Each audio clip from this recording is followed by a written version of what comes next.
Жұмысшылар бұл сынаққа толық дайындалмаған еді, және қауіпсіздік хаттамасы еленбей, сынақтар жалғаса берді. Реактор бақылаудан шығып, оны басқаратын салқындату жүйесінсіз қызып кетті.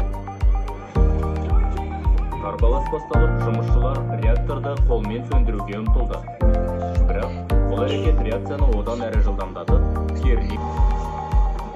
Сағат 1:23 минут кеткенде реактор жарылды.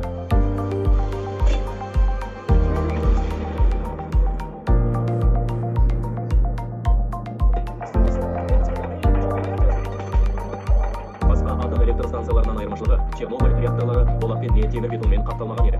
Зауыт жарылып, бөлінген радиоактивті материалдар мен қалдықтар жан-жаққа шашырап, айналаны өлім қатері жоғары зонаға айналдырды.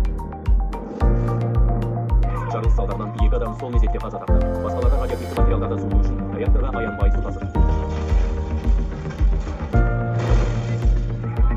Бірнеше апта ішінде 28 жұмысшы қуатты сәулеленудің әсерінен қаза тапты. Жарылыс нәтижесінде жоғары атмосфераға радиоактивті бұл көтерілді. Алайда көрші Припять пен Чернобыль қалаларының тұрғындары жарылыстан кейін сұрақтарға ұшырады. Атом энергиясы жөніндегі халықаралық агенттіктің есептеуі бойынша Чернобыль апаты 4000 адамның өмірін қиды. Бірақ басқалар радиоактивті қалдықтардың бүкіл Еуропаға таралуын ескерсе, ақырғы сан бұдан да көп болуы мүмкін деп санайды. Ядро энергия қазба отынының лайықты әрі тұрақты балама түрі болып саналады.